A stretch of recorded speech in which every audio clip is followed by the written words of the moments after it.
Oi gente, seja bem-vindo a mais um vídeo no meu canal. E hoje eu vou dar pra vocês algumas dicas pra você conseguir fazer um gradiente de cor perfeito. O que é isso, gradiente de cor, J.Will? Gradiente de cor é você conseguir ir de uma cor a outra de forma uniforme, fazendo com que o degradê fique uniforme sem ficar marcado. Isso é muito útil, principalmente para desenho realista. Muitas vezes no desenho realista você vai precisar ir de uma cor a outra sem deixar marcado. Então, hoje eu vou te dar dicas que você vai conseguir fazer o gradiente de cor perfeito e com certeza, não, mas de certeza vai ser muito útil pra você, tá bom? Então eu tenho muitas dicas boas que eu tenho certeza que você vai gostar. Só que antes eu preciso muito que você se inscreva no canal, deixe seu like nesse vídeo que é muito importante pra gente continuar a fazer o canal crescer. E bom, depois que você fez isso, bora lá. Certo, vamos lá. Antes de a gente falar diretamente sobre como fazer degradê, como misturar as cores, pra gente ter um resultado legal com nossos desenhos realistas ou qualquer outro tipo de desenho, quanto mais você saber melhor, né? A gente vai falar um pouquinho sobre lápis de cor, tá? Obviamente eu pesquisei alguns vídeos sobre esse assunto antes pra não replicar coisas que outros youtubers sobre desenho já falaram e também pra trazer novas informações e também peneirar aquilo que realmente eu acho que é importante, tá? E uma delas que quase ninguém falou é sobre os lápis de cor, tá? Quando você quer fazer uma camada realmente um gradiente certinho, o degradê muito bonitinho, é interessante você usar um lápis com uma característica mais amanteigada. Eu já expliquei isso aqui no meu canal, não é nenhuma característica que já exista, assim, tipo, no mundo dos lápis de cor, não. É uma coisa que eu, testando muitos lápis de cor, eu observei. Tem alguns lápis que são mais secos e outros que são mais amanteigados, tá? Os lápis mais secos, por exemplo, esse aqui da Faber-Castell, não quer dizer que é um lápis ruim, é um lápis muito bom. Eu mesmo uso direto. Quem acompanha aqui o canal sabe que eu sou muito fã desses lápis, porém, eles têm como característica serem lápis mais secos, tá? É uma característica dele, não é um defeito, tá? E tem outros lápis, até mesmo da Faber-Castell, e eles são mais amanteigados, tá? Mas amanteigados se assemelha mais como giz de cera, sabe? Eles são um pouco mais parecidos com giz de cera, porque a mina, ela se desmancha mais no papel e ela também se mistura mais entre si. Então, tipo, se você usar duas cores,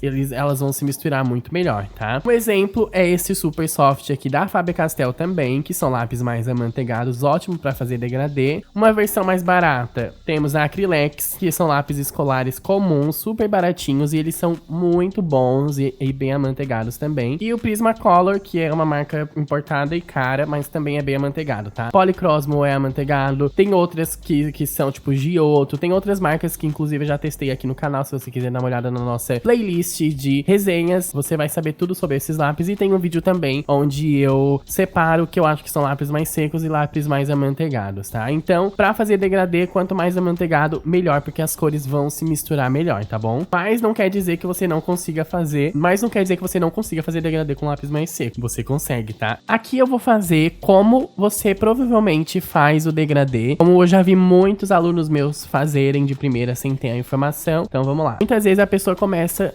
pintando assim, como se fosse pincelada, sabe? Tipo, com o traço reto. Alguns até fazem isso aqui no canto, olha aqui.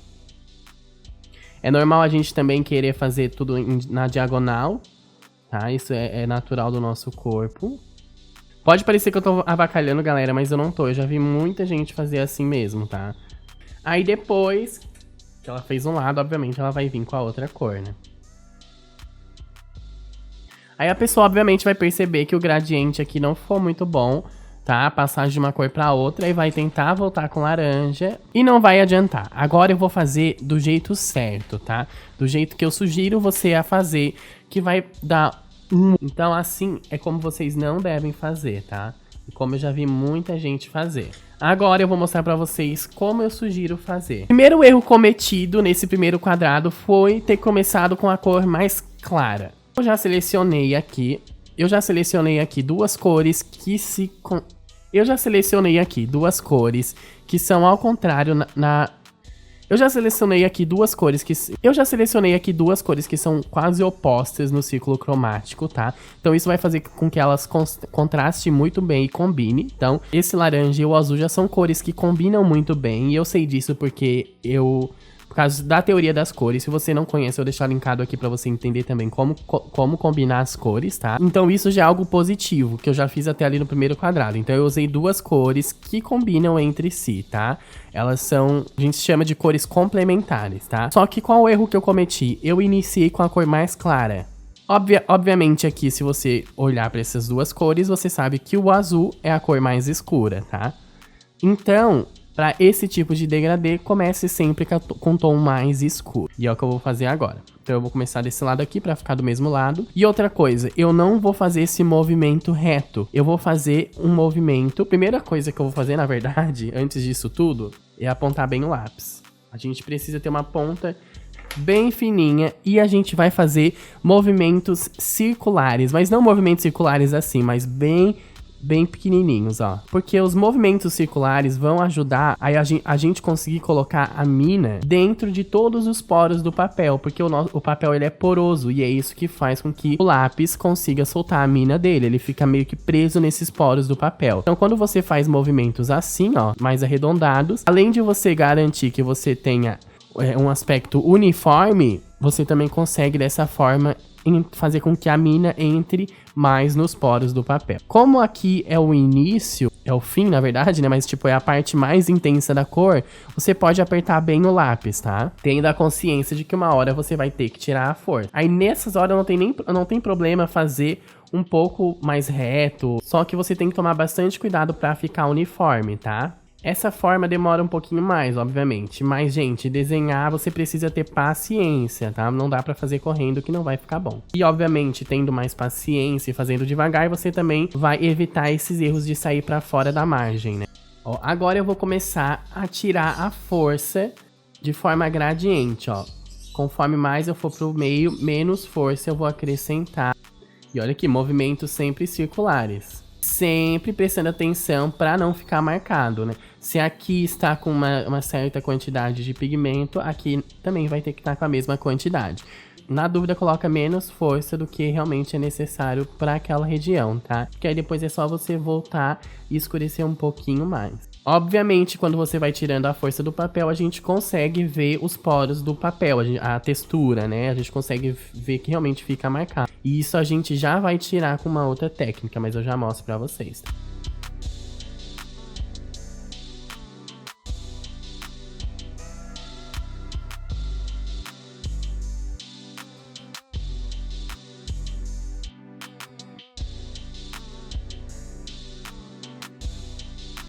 Certo, ó, como vocês podem ver, eu fui de um gradiente forte, tirando toda a intensidade da cor até chegar no branco, tá? Aqui tem muita textura. Obviamente, a gente consegue ver todos os porozinhos do papel, todos os buraquinhos, isso a gente já vai tirar. Mas o que eu quero que você se concentre nesse momento é conseguir fazer com que você coloque força e tire de forma gradiente, ó. Então, tipo, tem que fazer sentido. Aqui não pode estar mais escuro do que aqui, entendeu? Então, você tem que conseguir esse efeito aqui, ó. E isso a gente faz com essa técnica que eu falei de fazendo movimentos circulares bem pequenininhos com muita paciência. Agora a gente vai vir com lápis, um segundo lápis, esse laranja, apontar ele, porque a gente precisa que ele esteja bem apontado, e a gente vai fazer o efeito ao contrário, né? Lembrando que aqui no início eu posso misturar bem o lápis, tá? Apertar, no caso. Lembrando que aqui no início eu posso apertar bem o lápis, sem medo de ser feliz. Não tenha medo do seu lápis. Onde você pode apertar e deixar ele bem intenso, faça isso, por favor. Aqui eu tô até fazendo, eu não tô nem fazendo movimento circular, porque realmente é só, a gente vai precisar desse efeito uniforme. Isso a gente consegue botando pressão no lápis, então não tem problema eu não fazer os movimentos circulares. Mas a partir daqui, ó, onde eu vou começar o degradê, aí sim eu vou começar os movimentos circulares, ó. E com a maior paciência do mundo. E bora lá.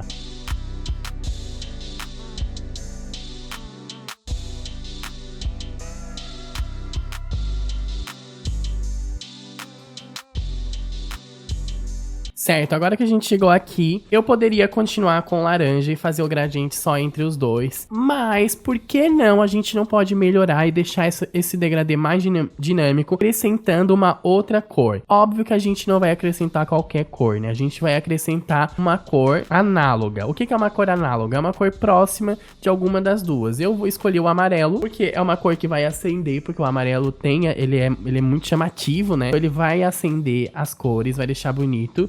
E o que vai ser bom? Ele vai entregar um quase verde aqui, porque o azul com o amarelo verde, que é análogo do azul, e o amarelo por si só é o análogo do laranja, tá? Então vamos agora usar o amarelo pra misturar as cores. E esse é o motivo porque a gente precisa de um lápis amanteigado, porque agora a hora que a gente vai apertar o lápis, tudo vai se misturar muito melhor, tá? Outra coisa, eu poderia usar um branco se eu não quisesse alterar as cores, ou um lápis blender, mas eu quero deixar mais dinâmico e mais bonito, então eu vou usar o amarelo mesmo, tá bom? Aí aqui é só alegria. Você vem e mistura tudo.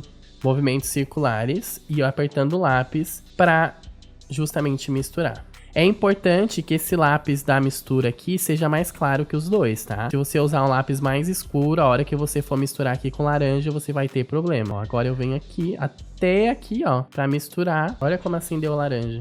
E agora pro lado do azul também.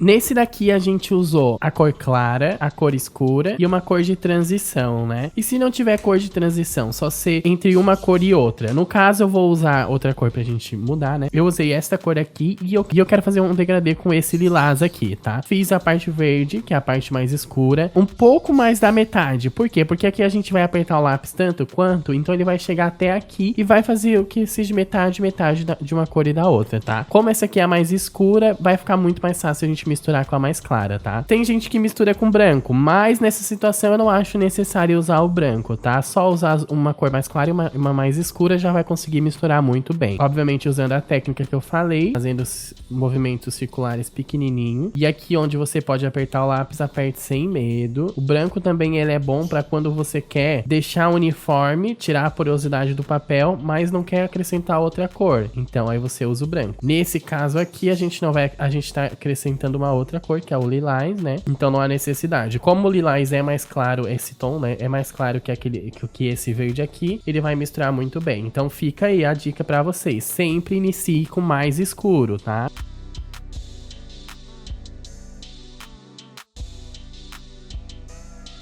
Como vocês podem ver, a cor chegou até a metade do verde aqui e a partir daqui inicia o lilás. Eu consegui fazer o degradê, por quê? Porque uma hora o lilás ele não vai conseguir superar a cor mais escura e ele vai se desaparecer, dando esse efeito de degradê, tá? O gradiente perfeitinho. E essa dica você pode incluir no seu desenho de diversas formas, tá? Quando você tá fazendo, por exemplo, um olho ou alguma coisa, você sempre começa do mais escuro e depois usa o mais claro pra misturar. Quando não quiser misturar cores, usa o branco. Eu vou fazer agora um aqui usando o branco só pra misturar como gradiente, pra vocês entenderem, tá? Já volto. Ó, mais um exemplo aqui pra vocês. Eu vou fazer dois gradientes da mesma cor, tá? Que é esse magenta aqui. Um indo do magenta ao branco e do magenta ao preto. Ou seja, completamente oposto. Mas como você pode ver, eu comecei os dois completamente diferentes. Do magenta ao branco, eu comecei com magenta, porque obviamente magenta é a cor mais escura. E do magenta ao preto, eu já fiz o preto, porque o preto é a cor mais escura.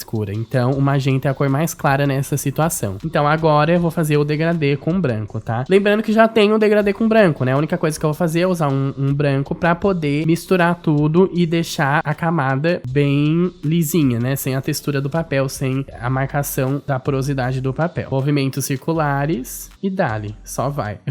Misturando, apertando bem o lápis, tá? Ó, porque é isso que vai fazer as cores se misturarem.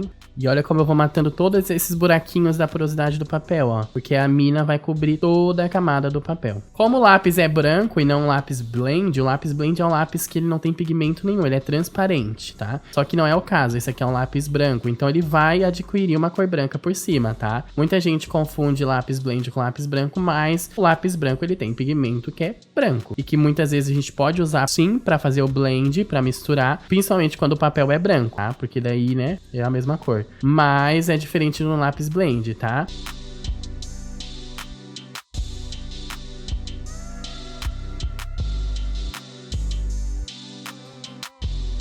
Prontinho, aqui a gente tem dois exemplos de gradiente da mesma cor, uma indo pro preto e uma indo pro branco. E vocês viram como eu comecei as duas completamente diferentes, justamente pra usar as técnicas que eu ensinei hoje pra vocês, tá? Certo, então aqui a gente tem alguns exemplos de degradê, tá? De gradiente, usando as técnicas. O que que a gente aprendeu aqui, recapitulando? Nunca começar com mais claro, porque senão vai acontecer isso aqui, você não vai conseguir misturar as cores direitos, tá? Não tenha medo de forçar o lápis quando for necessário, mas na dúvida sempre force o menos possível, porque aí depois você vai conseguir apertar um pouquinho mais, escurecer um pouco mais se for necessário, tá? Outra coisa, pra deixar as cores mais dinâmico, acrescenta uma cor de transição, como eu fiz aqui, em vez de só ter ido do azul pro laranja, que já foi estrategicamente escolhido por ser cores opostas no círculo cromático, eu usei um amarelo, que é análogo do laranja, e também que ia proporcionar o verde, que é análogo do azul, tá? Então, tipo, isso aqui já foi pensado. Então, se você não entende sobre teorias das cores, seria interessante dar uma olhadinha. Tem um vídeo aqui super rápido e super fácil pra você entender como que funciona, tá? Outra coisa, se você quer um gradiente de só duas cores, você não precisa usar nenhum branco, só usar ir do mais escuro pro mais claro, utilizando, né, o mais claro pra misturar. E aqui a gente fez um gradiente do branco do magenta ao branco e do magenta ao preto, e o que eu fiz de diferente foi começar, obviamente, pela cor mais escura, com um gradiente até o branco. Eu comecei com magenta e usei o branco depois pra misturar, e quando eu fui do preto, do magenta ao preto, eu comecei com preto, que é a cor mais escura, e usei o magenta pra misturar. Isso aqui é só algum outro exemplo pra vocês. Vermelho e verde são cores complementares, ou seja, estão opostas no círculo cromático. Também que essas regras não necessariamente você seja obrigado sempre a usar essas cores, mas que você já tenha uma tabelinha aí que sabe do que vai ficar bom, sabe o que vai contrastar ou não, tá? Usando sempre movimentos circulares pequenininho e lápis mais amanteigados, como esse da Prismacolor que eu usei, ou o Super Soft da Faber-Castell, ou Acrylex, ou qualquer outro lápis que tenha a cera mais macia, tá bom? E é isso, espero que tenha entendido. Se ficou alguma dúvida, comenta aí. Você pode usar façam isso, tá? Esses quadradinhos e treinem pra quando você for fazer um desenho de um rosto, de uma paisagem, seja lá o que for, você vai saber muito bem como misturar as cores pra conseguir um gradiente perfeito, tá bom? É isso, galera. Espero muito que você tenha gostado desse vídeo. Espero que você tenha entendido tudo. Se ficou alguma dúvida, coloca aí nos comentários, com certeza eu vou responder. Até o próximo vídeo e, como sempre, continue desenhando.